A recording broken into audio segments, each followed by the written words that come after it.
उल्लेखित है। जानते हैं कि किस देवता ने क्या भूमिका करी। भगवान विष्णु का परमानंदमय अंश ही अ, नंदराय जी के रूप में प्रकट हुआ। साक्षात मुक्ति देवी नंद रानी यशोदा के रूप में अवतरित हुई। भगवान की ब्रह्म विद्यामयी वैष्णवी माया देवकी के रूप में प्रकट हुई और वेद ही वसुदेव बने। इसलिए वे सदैव भगवान नारायण का ही स्तवन करते रहे। दया का अवतार रोहिणी माता के रूप में हुआ। ब्रह्म ही कृष्ण के रूप में धरती पर अवतरित हुए। शेष नाग बलराम बने। वेदों की ब्रह्म रूपा ऋचाएं हैं, वे गोपियों की रूप में अवतरित हुई। भगवान महाविष्णु को अत्यंत सुंदर श्री राम के रूप में वन में भ्रमण करते देखकर वनवासी मुनि विस्मित हो गए और उनसे बोले, भगवान, यद्यपि हम पुनः जन्म लेना उचित नहीं समझते, तथापि हमें आपके आलिंगन की तीव्र इच्छा है। तब श्री राम ने कहा, आप लोग मेरे कृष्णावतार में गोपियां होकर मेरे आलिंगन प्राप्त करोगे। गोकुल साक्षात वैकुंठ है, वहां स्थित वृक्ष तपस्वी महात्मा है। देखो कितनी बड़ी बात है। गोकुल के जो वृक्ष है वो तपस्वी महात्मा है। गोप रूप में साक्षात श्री हरि ही लीला विग्रह धारण किए हुए हैं। ऋचाएं हैं कृष्ण की, गोवाएं हैं, गौवा गौ माता गाय।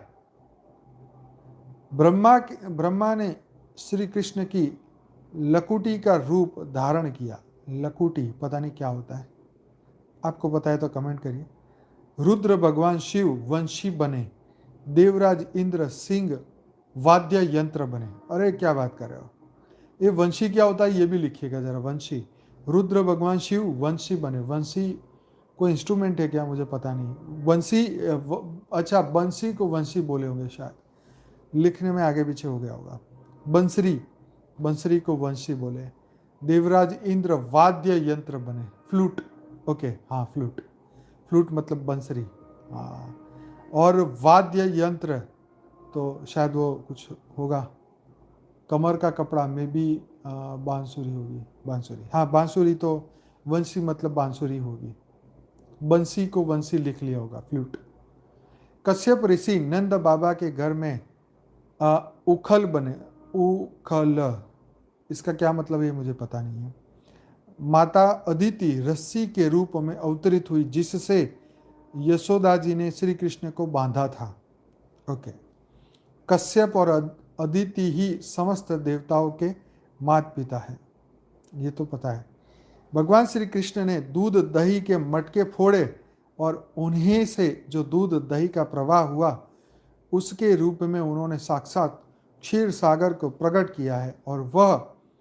और उस महासागर में वे बालक बनकर पहले की तरह क्षीर सागर में क्रीड़ा कर रहे थे। भक्ति देवी ने वृंदा का रूप धारण किया। नारद मुनि श्री दामा नाम से सखा बने। अच्छा, नारद मुनि दामा बन के बने। यस, क्या बात है। अच्छा, चावल कूटते हैं ओखले में। अच्छा, तो कौन ओखला बना बाबा? एक मिनट, यहाँ लिखा था, हमने पढ़ा था, सॉरी। हाँ, उखल बने। कश्यप ऋषि नंद बाबा के घर में उखल बने और माता अदिति रस्सी के रूप में अवतरित हुई, जिससे यशोदा जी ने कृष्ण को बांधा था। वाह वाह वाह वाह वाह, क्या बात है। श्याम श्री कृष्ण के मित्र सुदामा बने। सॉरी, श्याम नहीं, सम करके कोई होगा जो श्री कृष्ण के मित्र सुदामा बने। सत्य ने अक्रूर का रूप धारण किया और दम उद्धव हुए। सत्य ने अक्रूर बने और दम जो है वो उद्धव बने। पृथ्वी माता सत्यभामा बनी। गजब की बात। 16,108 16,108 कौन थे? रुक्मणी आदि रानियां, वेदों की ऋचाएं और उपनिषद है। ओके, लकुटी मतलब लाठी। हाँ जी, बहुत बढ़िया, थैंक यू। कौन बना था लकुटी? एक मिनट। हाँ, ब्रह्मा ने श्री कृष्ण की लकुटी का रूप धारण किया, लाठी का रूप। अरे वाह जी वाह।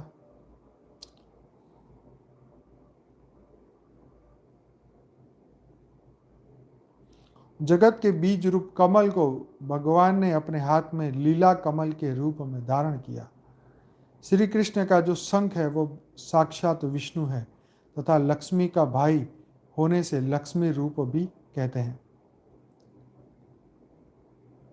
साक्षात कली राजा कंस बने हैं, साक्षात कली राजा कंस बने हैं। लोभ क्रोधाती ने दैत्यों का रूप धारण किया है। द्वेष चारुण मल्ल बना, मत्सर मुष्टिक बना, दर्प ने कुवलिया पीड़ हाथी का रूप धारण किया और गर्व बकासुर राक्षस के रूप में, और महाव्याधि ने अधासुर का रूप धारण किया। तो ये जो पांचों विकार है वो भी कोई ना कोई हाथी, कोई हाथी बना, कोई बकासुर, कोई अकासुर बना। गरुड़ ने भांडीर वड का रूप ग्रहण किया। भांडीर वड ये भी नया है। भगवान ने हाथ की गदा सारे शत्रुओं का नाश करने वाली साक्षात काली का है।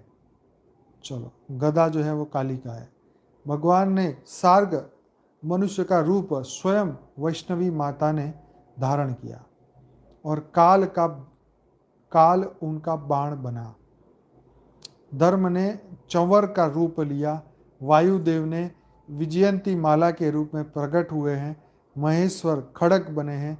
भगवान के हाथ में सुशोभित चक्र ब्रह्म स्वरूप ही है।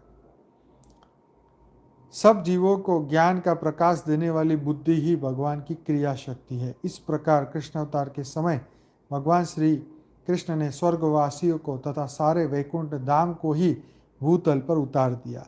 इस प्रसंग को पढ़ने का महत्व इस प्रकार है। इससे मनुष्य को सभी तीर्थों के सेवन का फल प्राप्त होता है। मनुष्य देह के बंधन से मुक्त हो जाता है, अर्थात पुनर्जन्म नहीं होता। चलो जी, आपका पुनर्जन्म नहीं होगा क्योंकि आपने अब इसको पढ़ लिया, सुन लिया। वाह वाह, ठोको ताली, बहुत बढ़िया। चलो जी, बहुत सारी बातें लास्ट में ऐसी थी जो मेरे को समझ ही नहीं आई। आपको समझ आई तो आप कमेंट कर सकते हैं कौन क्या बना, कौन क्या बना। तो ठीक है। जब भगवान ऊपर से नीचे आ गए तो वैकुंठ वाले वहाँ बैठ के मंजीरा थोड़ी बजाएंगे, तबले बजाएंगे क्या? वो भी तो नीचे ही आएंगे ना। उनको कौन सा मजा है? जहाँ कृष्ण है वहीं मजा है, सीधी सी बात है। ठीक है, तो ऊपर बैठ के क्या करेंगे? सीधी सी बात है। जहाँ महानायक है वहीं पर ही सब लोग इकट्ठे हो जाते हैं। कहते ना, जहाँ वो खड़े होते हैं लाइन वहीं से शुरू होती है। तो बस वही बात है। ऑब्वियसली जब राम आए तब भी सब धरती पे आए, कृष्ण आए तब भी धरती पे आए, भगवान पार ब्रह्म परमेश्वर धरती पे आए तो सब धरती पे आए। हम सब भी कोई ना कोई कारण से तो आए हैं धरती पे। तो खैर, ये भी एक समझने वाली बात है कि भगवान खाली हाथ नहीं आते सब पूरी पलटन लेके आते हैं शंकर जी अपने बारात में सबको लेके आते ना, ऐसी तरह पर ब्रह्म भी किसी को नहीं छोड़ते। वो भी अपने साथ लेके आते हैं और जाएंगे तो अपने साथ लेके जाएंगे। ये तो सबसे बढ़िया बात है। पर ऐसी लीलाएं करके, खैर जो भी की, अब क्या बोले, जो हो चुका है वो तो हो ही चुका है। ठीक है, अब मृत्यु लोग को जल्दी जल्दी अमर लोग बनाए तो बढ़िया है, नहीं तो यही तंबूरा रह जाएगा, यही तबला रह जाएगा, किसी का कोई उद्धार नहीं होगा। तो ज्ञान सुनेंगे तभी जीव से शिव बनेंगे, तभी जड़ से चेतन बनेंगे। यस, प्रोटोकॉल है। हाँ, ये बात सही है। आज हमारे नरेंद्र मोदी इधर आए तो उनके पीछे 100 गाड़ियाँ लगी हुई है, तो प्रोटोकॉल है ना भाई। तो यस, यही प्रोटोकॉल, जब एक देश के पीएम के लिए इतना प्रोटोकॉल है तो भगवान के लिए भी तो होता ही है प्रोटोकॉल, है जी। तो चलो, बहुत बहुत हमने आनंद किया, बहुत खुशी मनाई, बहुत कुछ समझ भी आया। अब हमारे प्रोटोकॉल भी हो गए पूरे।